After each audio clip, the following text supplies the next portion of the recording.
everyone, and welcome to Sports Nation. I am Patrick, and this is Brad and Alex. If you want to chime in, call 1-800-SPORTS-NATION.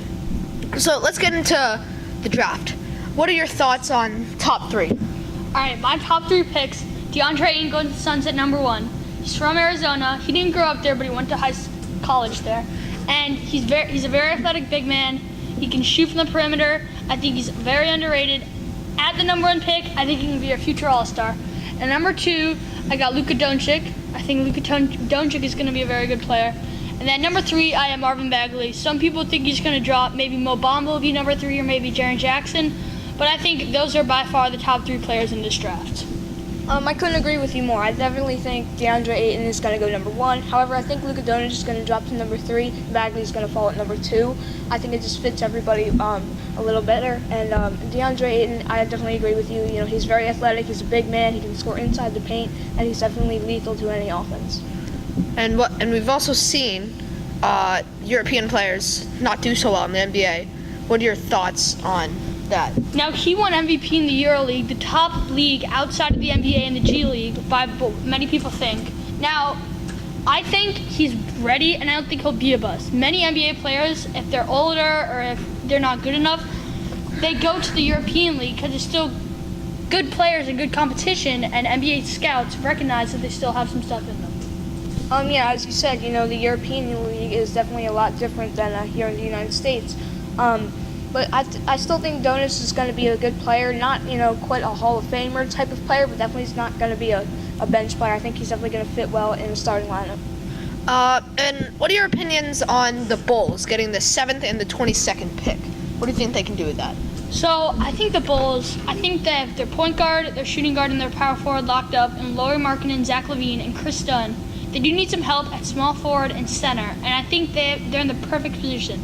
They promised the small forward from Boise State that they would pick him with the 22nd pick, but with the 7th pick, I think if they're going to promise Chandler Hutchinson, the small forward from Boise State, that pick, they need to get a center. And if Mo Bamba falls, definitely want to get Mo Bamba. Has a very wide wingspan. I think he's a great defender and a great offensive player at the same time. And then, but if he's not there, which he most likely will not be, I say we go Wendell Carter from Duke. When Marvin Bagley was hurt, he played very well, and I think Wendell Carter's a great all-around player.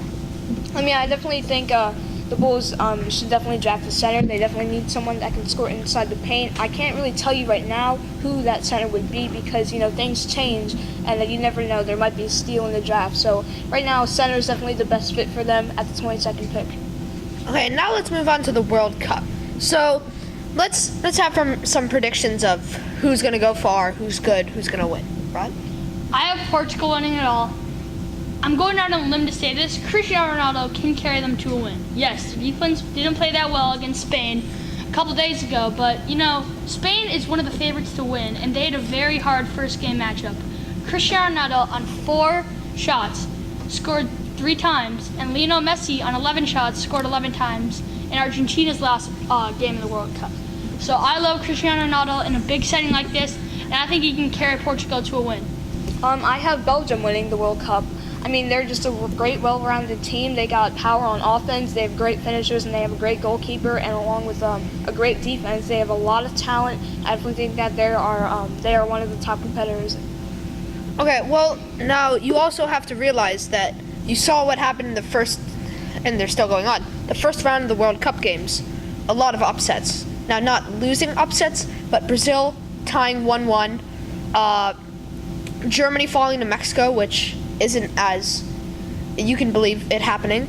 But, I mean, to get far, you have to play well multiple times. And Cristiano Ronaldo, I mean, he can play well once or twice in a row like that, but he's not going to do well the whole tournament. So it's going to be very difficult for him to play like that and to carry his team all the way.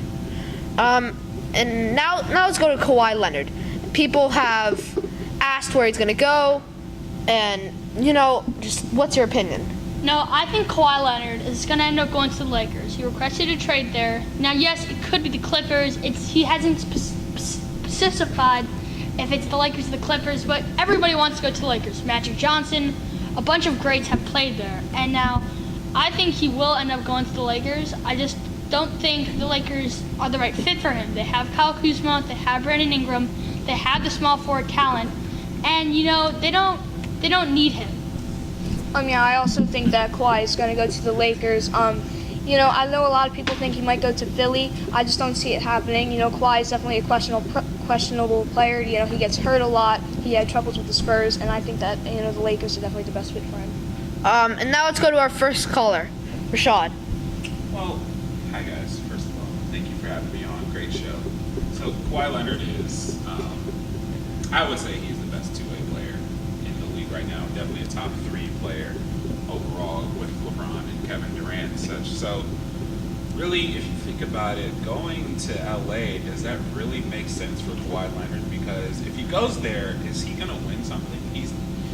There's a small chance that he wins something, but that relies on other big players like Paul George and LeBron James coming there with him. So do you really think he wants to go to LA to play basketball, or do you think he's saying, I want to go to LA just so he can get out of San Antonio? I think he wants the money. Honestly, LA will give him a big contract. He gets to live the life in LA.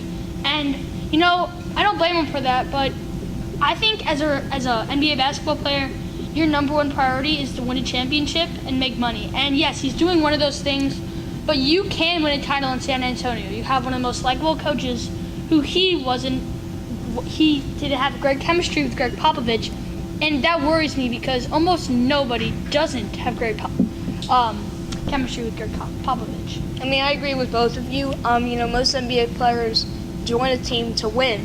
And Kawhi Leonard, playing alongside Lonzo Ball and Brook Lopez, I think that's definitely a great combination to have. Right now Los Angeles definitely needs a superstar to carry them and to, give them wins and to help them out. And I definitely think Kawhi Leonard is that superstar that they need right now instead of LeBron. Okay, well, that's going to be it for now. But just remember, Sports Nation.